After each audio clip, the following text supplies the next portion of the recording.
and and that includes like exercise and doing jiu-jitsu, soccer, whatever it might be, but just like keeping active, keeping healthy. Yeah, that's deep. Why do you think that doctors in medical school, they don't learn about nutrition? You have to go outside it most likely, right? Yeah, that's true. So yeah, that's good. So I feel like unfortunately there is like a general track of knowledge that people want you to follow, and I think it's all comes back to money, because eventually like this allopathic school of medicine is you're going to be reimbursed for the evidence-based guidelines that you follow, these protocols that you follow. And because of that, if you were to veer outside and something were to happen, you actually might get in trouble, might lose your license, because they're like, hey, this is what everybody's doing, and your peers are doing this, and now you've done that, and now like, look, this a bad outcome happened. Even though if you do this, a lot of bad outcomes happen as well. But just because everybody's doing that, it makes it easier to prove well everybody else is doing it, and it's just part of it. It's just a regular complication.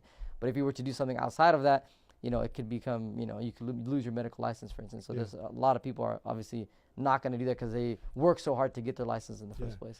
I've heard from many experts in the field that, you have a lot of evidence-based science behind many things, but it takes years, almost like 17 years, where it trickles down into the conventional system. Like how you have so much research now on being done, proven scientific research on what we're doing today on fasting, Sure.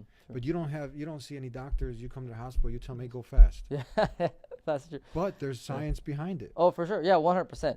I think, unfortunately, like the way that the U.S., at least the Western medical society is that we want to treat everything with a pill. And don't get me wrong, that there is definitely a financial benefit from the pharmacy companies that they don't want to put too much money into benefits of fasting or eating correctly, because they know the American people would like to eat what they want, do what they want, just take a pill.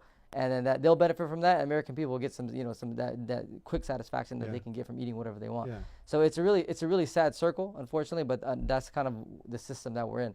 And living in the 21st century, I mean, it's hard to break that cycle, move outward without having, like you said, facing some other difficulties. Well, I can go on and on there. This is a whole different topic, but this is important. I mean, like, Hippocrates has said, let food be your medicine and medicine be your food, because doctors take that Hippocratic oath, right? Yeah, that's true. And he was like the father of medicine, they say, right? That's what they say. So this is, and this goes in line with the Sunnah. This goes in way, where Allah subhanahu wa ta'ala, the Creator, is telling us there's one thing between eating halal, but people have gone away. They don't even reflect of tayyibat. Yeah. That God Almighty Allah is saying, eat of the tayyibat, the good foods. Good food, exactly. Yeah, and the good food is not the fake foods, yeah, right? That's true. Yeah.